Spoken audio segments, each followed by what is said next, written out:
बिहार में जमीन से जुड़े करोड़ों लोगों के लिए एक बड़ी खबर सामने आई है। राज्य के हजारों गांव के पुराने कैडेस्ट्रल खतियान अब या तो फट चुके हैं या उसकी स्याही इतनी धुंधली हो गई है कि उन्हें पढ़ना मुश्किल हो गया है। सरकार ने माना है कि राज्य के करीब 20.69% मौजे इस समस्या से प्रभावित हैं। अब राजस्व एवं भूमि सुधार विभाग ने रैयतों से अपील की है कि यदि उनके पास पुराने खतियान, उनकी प्रतिलिपि, पुरानी लगान रसीद या जमीन से जुड़े अन्य दस्तावेज सुरक्षित हैं तो उन्हें अंचल कार्यालय में उपलब्ध कराएं ताकि क्षतिग्रस्त अभिलेखों का पुनर्निर्माण किया जा सके। लेकिन इस खबर का दूसरा पहलू भी है। कई जिलों में रजिस्टर 2 में कथित छेड़छाड़, पन्ने गायब होने और बिना अवैध प्रक्रिया के नाम बदलने की शिकायतें भी सामने आई है। आइए पूरी रिपोर्ट देखते हैं। आदाब, नमस्कार, आप देख रहे हैं मंथन टुडे। मैं हूं आपके साथ उज़मा। बिहार में भूमि अभिलेखों के डिजिटलीकरण के दौरान एक गंभीर स्थिति सामने आई है। राज्य के 38 जिलों के 45,103 राजस्व गांव में से 9,334 मौजे के कैडेस्ट्रल खतियान क्षतिग्रस्त पाए गए हैं। यानी हर 5 में से एक लगभग मौजा इस समस्या से प्रभावित है। सबसे ज्यादा प्रभावित जिलों में कटिहार, सुपौल और भागलपुर शामिल है। कई जगह खतियानों के पन्ने फट चुके हैं, जबकि कई अभिलेखों की स्याही इतनी हल्की पड़ गई है कि उन्हें पढ़ना मुश्किल हो गया है। इसी वजह से सरकार ने लोगों से सहयोग मांगा है। यदि किसी रैयत के पास अपने पूर्वजों के पुराने खतियान, उनकी प्रतिलिपि, पुरानी लगान रसीद या अन्य दस्तावेज सुरक्षित हैं तो वे उन्हें संबंधित अंचल कार्यालय में जमा कर सकते हैं। विभाग का कहना है कि दस्तावेज केवल स्कैन किए जाएंगे और उसके बाद वापस लौटा दिए जाएंगे। इनकी मदद से पुराने रिकॉर्ड का सत्यापन और पूर्ण निर्माण किया जाएगा। विशेषज्ञों का कहना है कि कैडेस्ट्रल खतियान केवल कागज नहीं बल्कि जमीन के स्वामित्व का महत्वपूर्ण आधार है।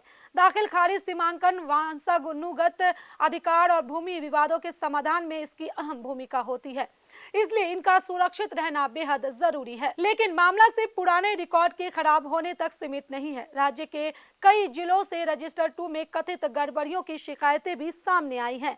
आरोप है कि कई जगह रजिस्टर 2 के पन्ने गायब हैं, कहीं नाम गलत तरीके से दर्ज किया गया है और कहीं बिना रजिस्ट्री या वैध आधार के पुराने रैयतों का नाम काट कर नया नाम जोड़ दिया गया है।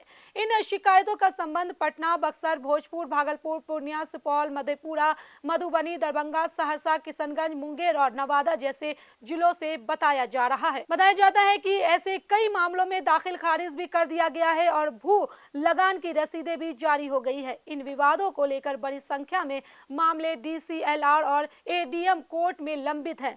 हालांकि इन शिकायतों पर अलग अलग मामलों में जांच और कार्रवाई का निर्माण संबंधित समक्ष अधिकारियों और न्यायिक प्रक्रिया के तहत होता है। अब सबसे बड़ा सवाल यही है कि क्या पुराने रिकॉर्ड को सुरक्षित कर बिहार की जमीन व्यवस्था को अधिक पारदर्शी और भरोसेमंद बनाया जा सकेगा, और जिन मामलों में रिकॉर्ड से कथित छेड़छाड़ की शिकायतें हैं, क्या उनकी निष्पक्ष जांच और समाधान सुनिश्चित होगा? इन सवालों के जवाब आने वाले समय में सरकार की कार्रवाई से स्पष्ट होंगे। फिलहाल यदि आपके पास भी अपने परिवार के पुराने खतियान, लगान, रसीद या जमीन से जुड़े मूल दस्तावेज सुरक्षित हैं तो राजस्व विभाग की अपील के अनुसार उन्हें संबंधित अंचल कार्यालय में उपलब्ध कराने पर विचार किया जा सकता है, ताकि पुराने अभिलेखों के संरक्षण और सत्यापन में मदद मिल सके। इस खबर पर आपकी क्या है राय, हमें कमेंट बॉक्स में जरूर बताएं। फिलहाल के लिए बस इतना ही। देश दुनिया की ऐसी तमाम बड़ी खबरों के लिए बने रहे मंथन टुडे के साथ। साथ ही हमारे चैनल को लाइक करें, सब्सक्राइब करें, फॉलो करें और निष्पक्ष पत्रकारिता देखना तो देखते रहे मंथन टुडे। बहुत बहुत शुक्रिया।